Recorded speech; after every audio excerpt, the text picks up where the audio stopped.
こんにちは。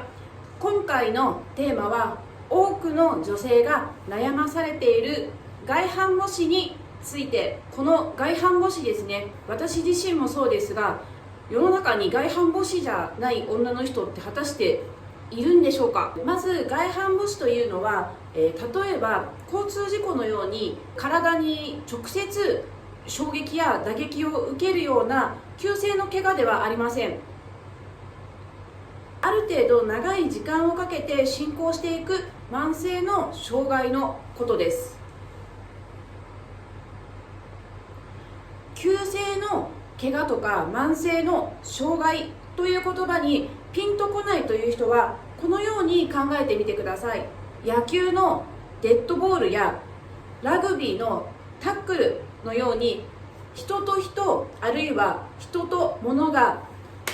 ぶつかり合って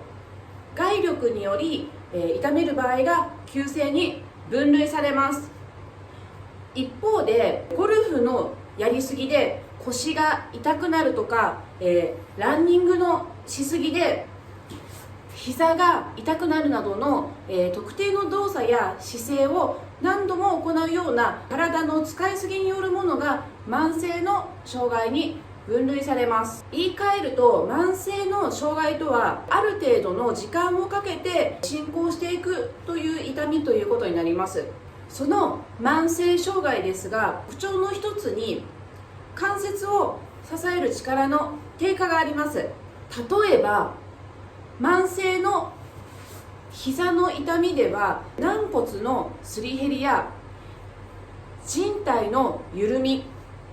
筋力の低下による膝関節を支える力が低下しています。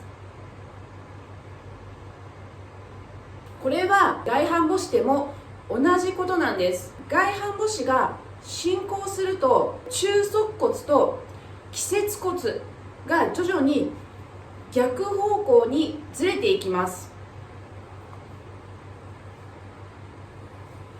すると人によっては骨と骨のつなぎ目である関節やその周囲に痛みを感じるようになります。この状態を放置していればどうなるか。例えばこのような流れで母趾以外にも痛みを感じるようになります。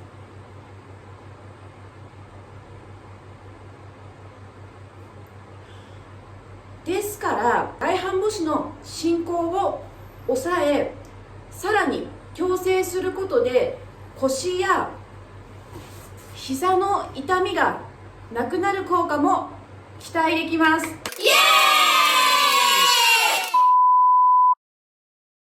イ！また外反母趾の進行を抑えて、矯正することで、下半身のたるみ解消やヒップアップ、ウエストの引き締め効果を出しやすくなります。たるみが気になる人でトレーニング効果がなかなか現れない人は、もしかしたら外反母趾が影響しているのかもしれません。ですから、外反母趾による痛みがある人もない人も取り組んでみる価値があります。それでは実践編です。1、まずは筋肉の緊張をとってリラックスさせよう。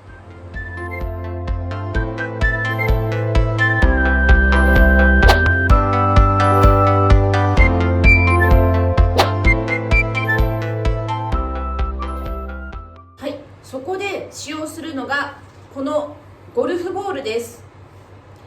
ゴルフボールを踏みながら先の筋肉をリラックスさせていきます。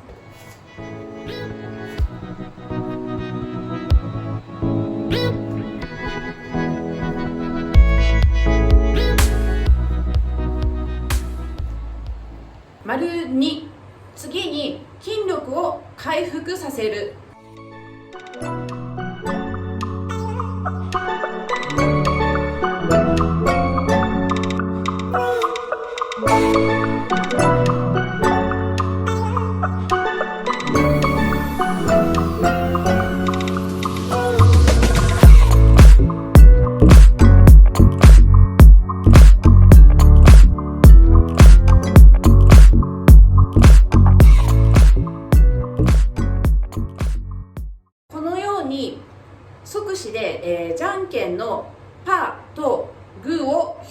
します。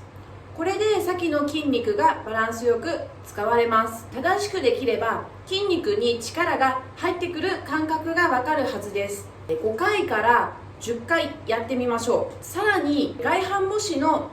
矯正効果には付加価値もあります。それは下半身全体の筋肉にバランスよく力が入るようになることです。これは外反母趾が矯正されることで足のアーチを正常にキープできるようになるからです。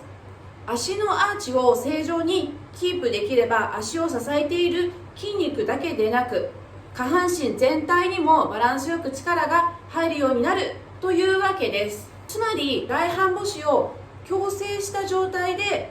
下半身や体幹のトレーニングを行えばフォームの崩れが起こりにくくなるので下半身のたるみ改善やヒップアップ、ウエストの引き締めなどの効果も現れやすくなります。そのためには母趾や他の側趾をある程度開いた状態をキープしながらスクワットやランジなどのトレーニングをする必要があります。